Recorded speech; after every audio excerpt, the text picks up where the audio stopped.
The pilot's voice crackled through Emily Carter's headphones. "Ma'am, we don't have authorization to land here." Emily pressed her face against the helicopter window, watching the pre-dawn traffic crawl along Highway 52 below. Somewhere down there, in one of those anonymous cars, was the woman who'd saved her brother's life. The woman who'd been thrown away like trash for doing it. "Then get authorization," Emily said quietly. She was the youngest NSA analyst ever promoted to senior field ops. People didn't say no to her often. "Ma'am, the FAA will have my brother flatlined twice last night." Emily's voice stayed level, but her knuckles were white against the armrest. "The only person who knows why is walking to a bus stop right now. So you're going to put this bird on that highway, or I'm putting you on desk duty in Alaska. Clear?" Silence. Then, "Yes, ma'am," flaring for landing. 3 days earlier, Wednesday, 11:47 p.m. The thing about Memorial General Hospital that nobody tells you is how it smells different at midnight.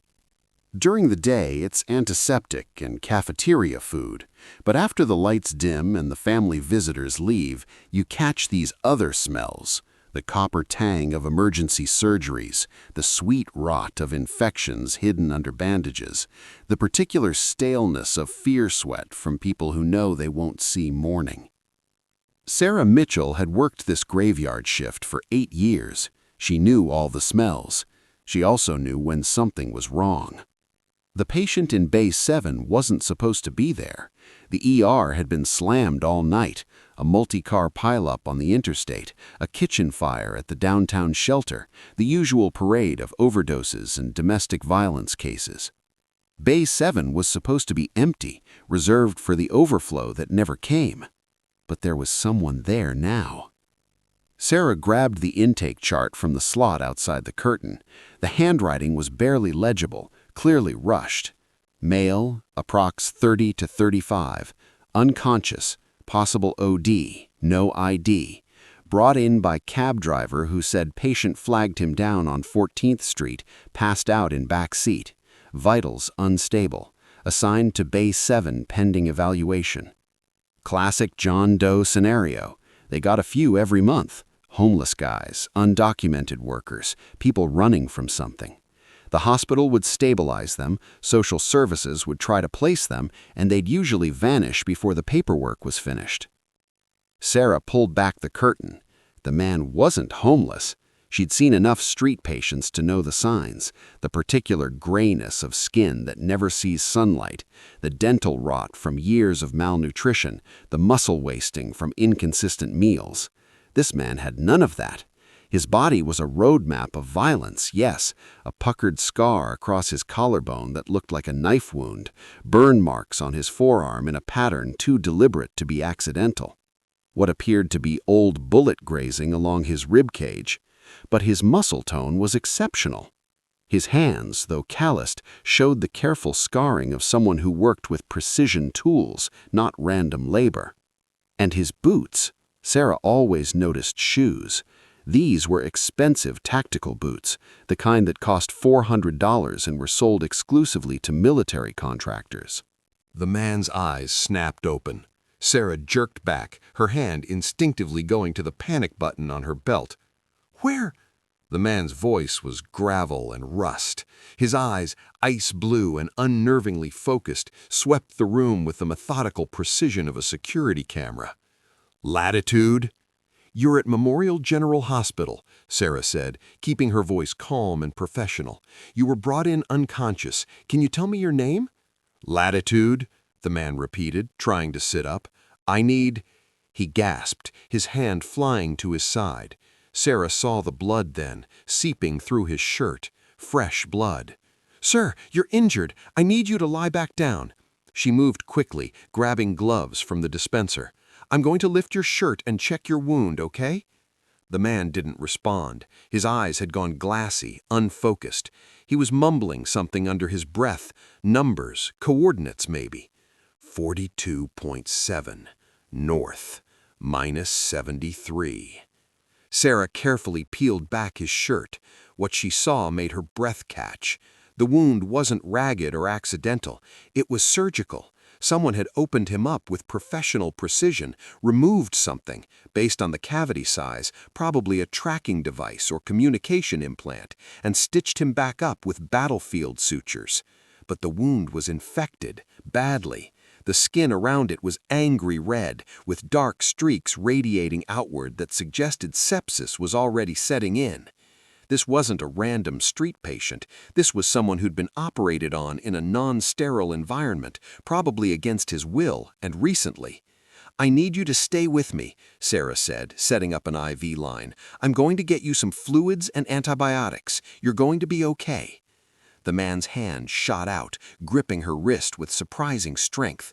"Not safe," he whispered. "They're listening.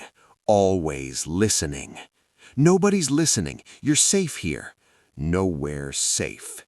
His grip loosened as his eyes rolled back.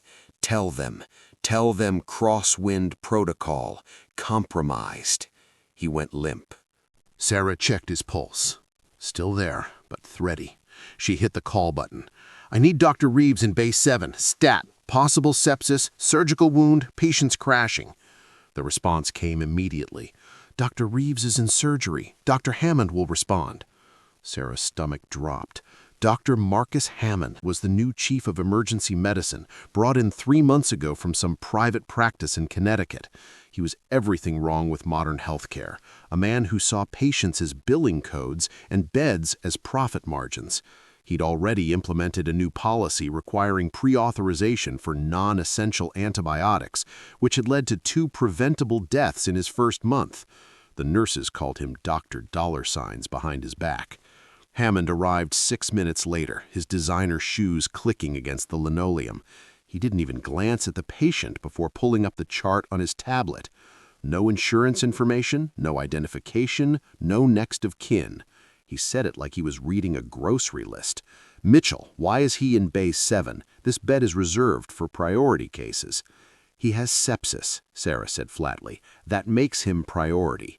He has a self-inflicted wound that became infected." Hammond scrolled through the notes. "Probably a botched drug injection. We're not running a detox center." "That's not a needle mark. It's a surgical incision. Your opinion is noted." Hammond's voice was ice. "Transfer him to County General. They have social services better equipped for cases like this." "County General is 40 minutes away. He won't survive the transfer." "Then you'd better hurry." Sarah stepped between Hammond and the door. She was 5'4" and barely weighed 120 pounds, but she'd learned long ago that moral authority could make you 10 feet tall. "I'm not moving him." Hammond's face went crimson. "Excuse me?" "This patient has signs of traumatic extraction surgery, probable torture, and advancing sepsis. If I move him, he dies. I took an oath, Dr. Hammond. So did you, apparently, though you seem to have forgotten it." The room went silent, except for the beeping of the monitors. Hammond stepped closer, his voice dropping to a venomous whisper. "You're a nurse, Mitchell. You don't make diagnostic decisions. You follow orders, and I'm ordering you to discharge this patient immediately, or I'll discharge you instead." Sarah felt her career flashing before her eyes. 8 years of double shifts, missed holidays, held hands and closed eyes, and small victories against impossible odds. Gone in an instant because she wouldn't let a man die. "No," she said quietly. "Fine." Hammond pulled out his phone. "Security, this is Dr. Hammond. I need an escort for Nurse Mitchell. She's being terminated effective immediately for gross insubordination and theft of hospital resources." "Theft? You administered IV fluids without authorization. That's theft." Hammond smiled, and it was the ugliest thing Sarah had ever seen. "Clean out your locker. You have 20 minutes. 15 minutes later, the employee exit spat Sarah out into the parking lot like the hospital was vomiting poison from its system. She stood there, cardboard box in her arms, and tried to remember how to breathe. The box contained one photo of her daughter's 5th birthday. She was 12 now. A coffee mug that said "Nurses because doctors need heroes too," a gift from a patient who'd survived a stroke, thanks to Sarah's quick thinking. and a potted succulent that had somehow survived 8 years on her locker shelf. Her entire career reduced to objects that fit in a box smaller than a microwave. Her car was dead. The battery had finally given out last week, and she hadn't had the money to replace it. She'd been taking the bus, which didn't run this late. Her apartment was 7 miles away. She started walking. The November air was knife-sharp, cutting through her scrubs. She hadn't grabbed her jacket. She'd been too angry, too humiliated to think straight. Now she was paying for it. Her phone buzzed. A text from her ex-husband. "Megan needs new dance shoes. Your turn to pay." Sarah almost laughed. She'd just lost her job. She had $147 in her checking account. Her daughter needed dance shoes that cost $80. She kept walking. Highway 52 ran parallel to the industrial district, a stretch of abandoned factories and empty lots where the city pretended nothing existed. This time of night, the only traffic was long-haul truckers and people who didn't want to be seen. Sarah had walked maybe 3 miles when she heard the helicopter. At first, she thought it was medical transport. Memorial General had a helipad for critical transfers. But the sound was wrong. Too deep, too aggressive. This wasn't a medical chopper designed for smooth patient transport. This was military. She looked up. 2 black helicopters were descending directly toward the highway, their rotors churning the air into visible waves. No lights, except for small formation markers. No insignia she could see. Cars were screeching to a halt. Someone was screaming. The lead helicopter touched down on the asphalt with the delicacy of a dropped anvil. Before its skids fully settled, the side door slid open. A woman jumped out. She wasn't military. She wore dark jeans, a tactical jacket, and an expression of pure determination. She was young, maybe 30, with dark hair pulled back and eyes that were scanning the roadside with algorithmic precision. She spotted Sarah and started running. "Sarah Mitchell?" the woman called out. Sarah's brain short-circuited. She couldn't make her mouth form words. The woman stopped 5 feet away, hands raised to show she wasn't a threat. "My name is Emily Carter. I'm NSA. I need you to come with me." What? "The patient you treated tonight, the John Doe in Bay 7, that's my brother." Sarah's world tilted. "Your brother?" His name is Daniel Carter. He's a deep-cover intelligence operative who's been missing for 4 months. Emily's voice was professional, but Sarah could hear the cracks in it. He escaped from a black site prison 48 hours ago. He made it to your hospital. You saved his life. "Dr. Hammond fired me," Sarah said numbly. "I was just trying to—" "I know what you did. Daniel regained consciousness 20 minutes ago. He told me everything." Emily gestured to the helicopter. "He's asking for you. He won't let anyone else treat him. He says there's something wrong with his infection, something the doctors are missing." Sarah looked at the helicopter, at the impossible situation she'd stumbled into, at the woman who'd apparently commandeered military aircraft to find her.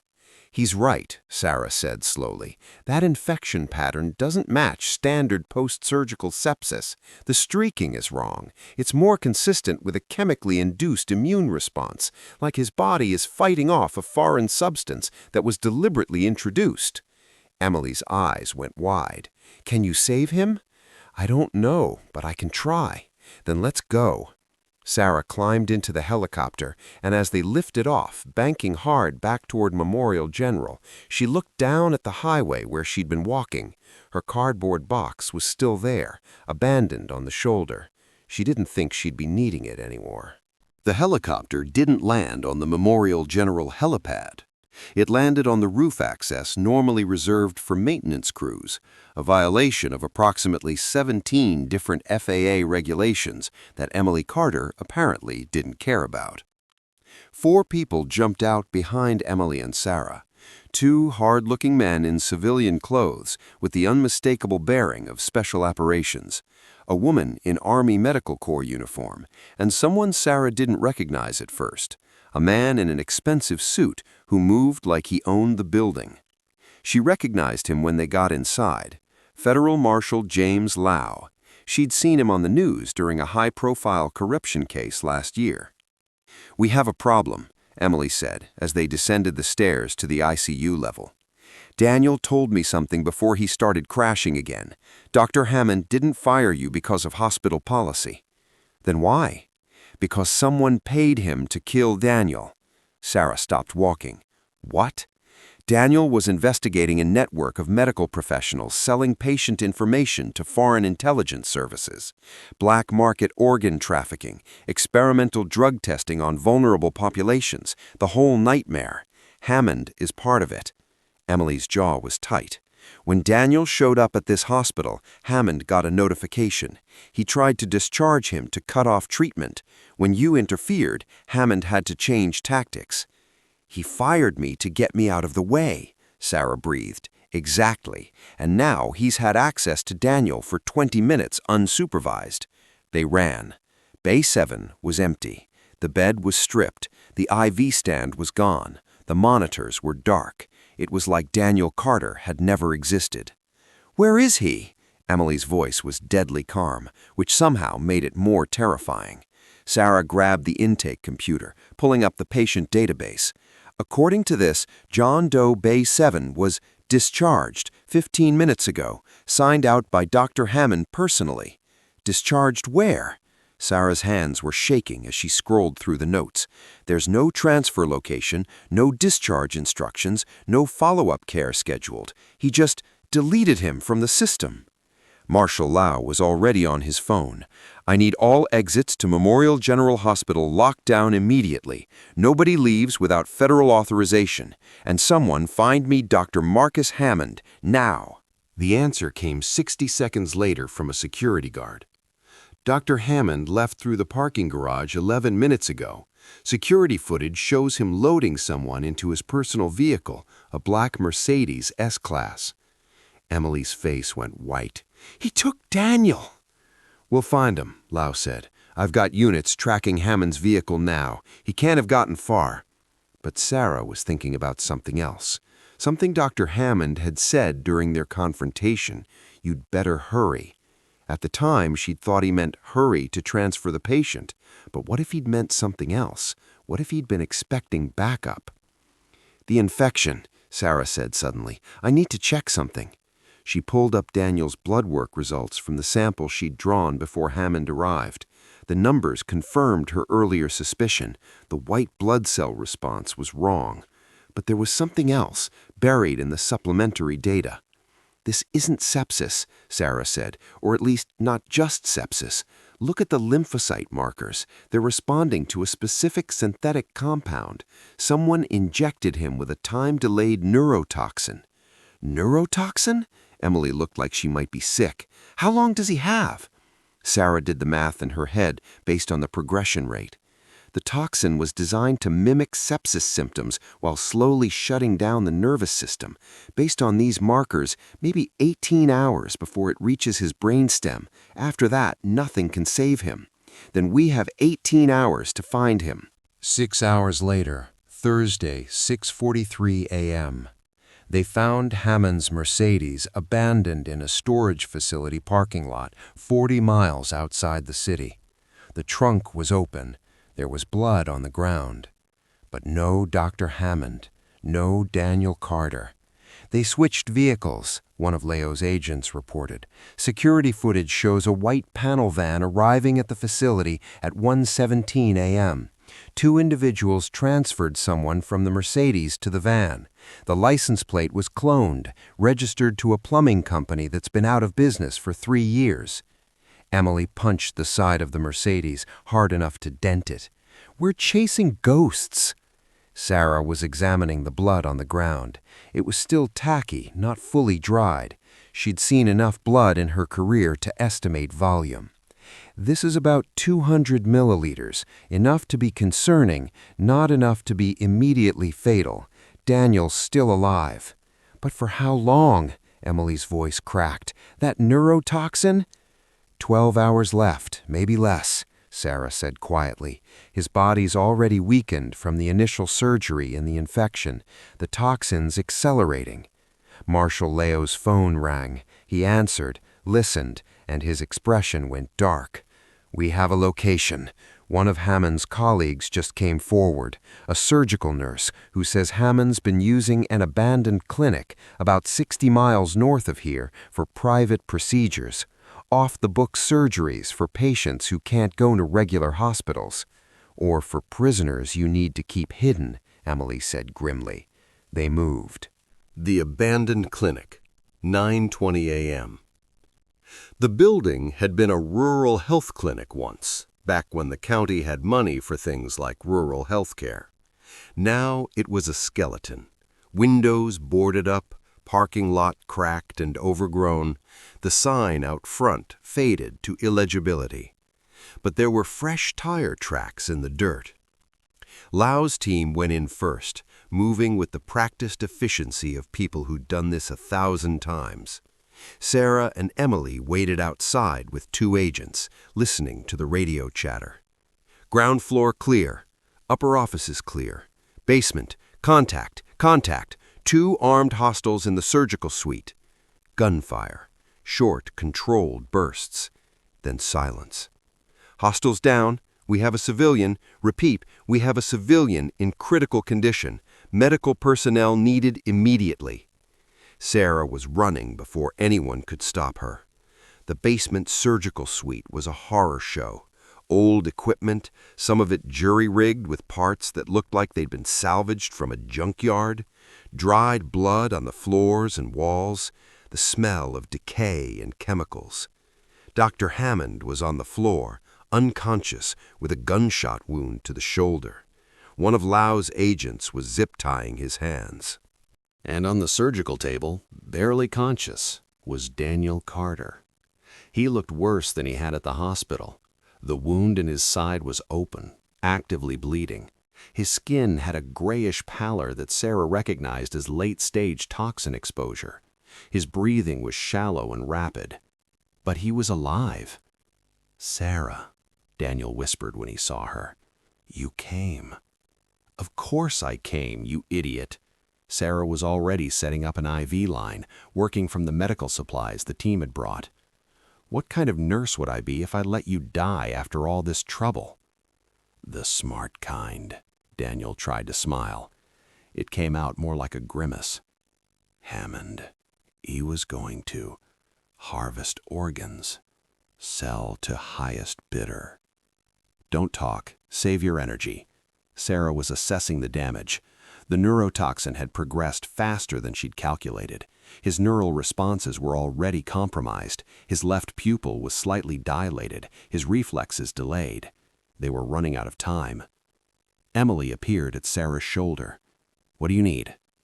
"An ICU, a full trauma team, and about 6 hours I don't have." Sarah was calculating doses in her head.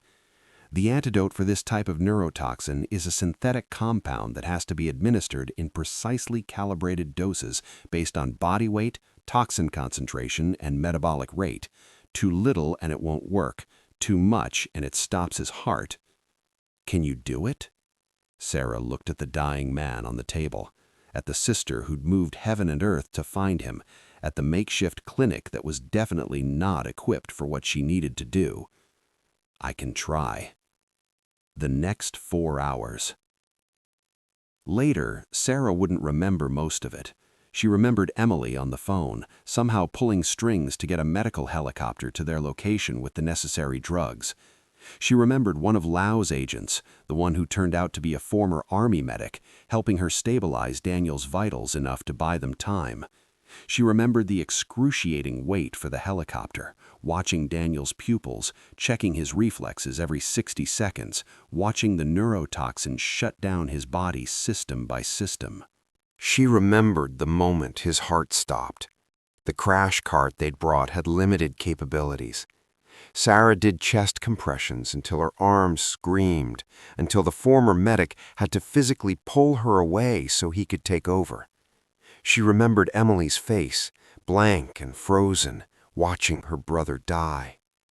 And she remembered the moment the helicopter arrived and the real trauma surgeon took over. And somehow, through a combination of the antidote, aggressive cardiac intervention, and what Sarah could only describe as sheer stubborn refusal to die, Daniel's heart started beating again. By the time they loaded him into the helicopter for transport to the nearest major hospital, his vitals were stable.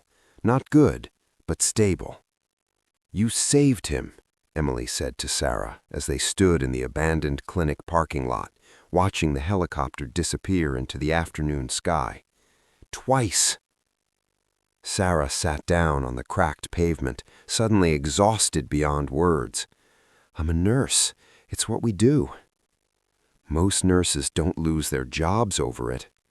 "Yeah, well," Sarah laughed weakly. "Turns out I'm bad at following orders when those orders are let people die." Emily sat down beside her. For a long moment, neither spoke. "The neurotoxin," Sarah said finally. "Where did it come from?" "That's classified." "Emily," Emily sighed. "Daniel was investigating a network that's been selling experimental bioweapons to the highest bidder. Military-grade compounds that were supposed to be destroyed after the Chemical Weapons Convention. Someone's been manufacturing them in secret and selling them. That's what they injected him with, proof of concept. They wanted to see if it could kill a trained operative without being detected. And Dr. Hammond was part of this network? A small part. Mostly he provided access, identifying vulnerable patients, falsifying medical records, covering up suspicious deaths. He was making about $50,000 per referral. Emily's voice was bitter.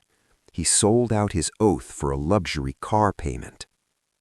Sarah thought about all the times Hammond had denied care, all the patients he'd turned away, all the times she'd argued with him about treatment plans. How many of those had been part of this? How many people had died? "What happens now?" Sarah asked. "Marshal Lau is rolling up the network. Hammond's already talking. He'll say anything to avoid federal prison. We'll get most of them." Emily paused. "And you? You're going to need a new job." Sarah laughed hollowly. "Yeah, that's going to be fun. Previous employment terminated for insubordination and theft. Really going to make my resume pop." "What if you didn't need a resume?" Sarah looked at her. "The intelligence community needs medical personnel," Emily said carefully. "People who can think on their feet, who don't panic under pressure, who understand that sometimes the right thing and the legal thing aren't the same thing. People like you." "You're offering me a job?" "I'm offering you a purpose." Emily met her eyes.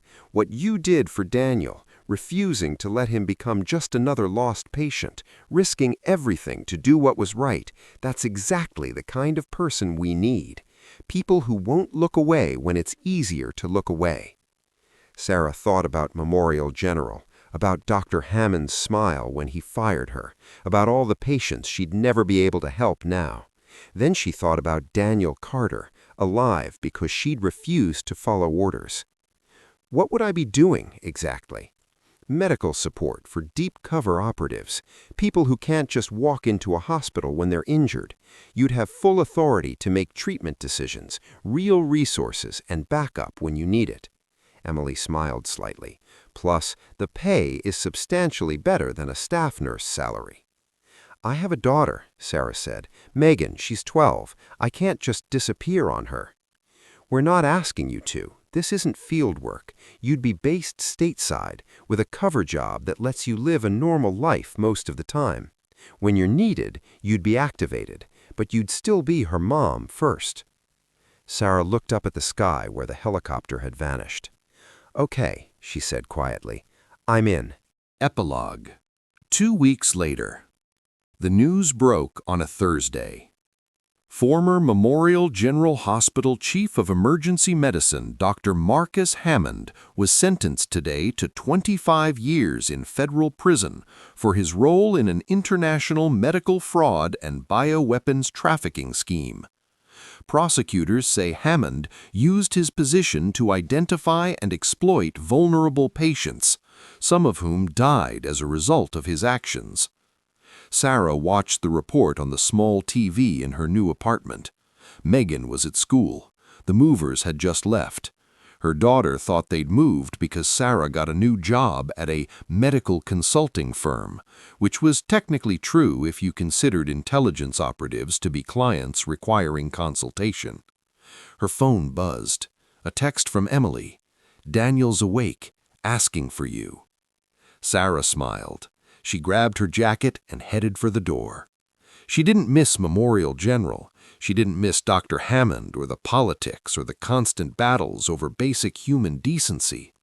But she did miss nursing, the real kind, the kind where you fought for your patients because they couldn't fight for themselves. Now she got to do that again, just with better resources and significantly more classified briefings. Her new security badge said Medical Consultant, Department of Defense. But Sarah Mitchell knew what she really was. She was a nurse, and she'd just gotten started. Final statistics card. Thanks to Sarah's testimony, the investigation revealed 37 healthcare professionals involved in the trafficking network, 412 vulnerable patients exploited over 6 years, $47 million in illegal proceeds. Dr. Marcus Hammond is currently serving his sentence at FCI Butner Medium. Daniel Carter made a full recovery and returned to active duty. Sarah Mitchell continues her work as a medical consultant, specializing in emergency care for classified operations, and she never misses a single one of her daughter's dance recitals.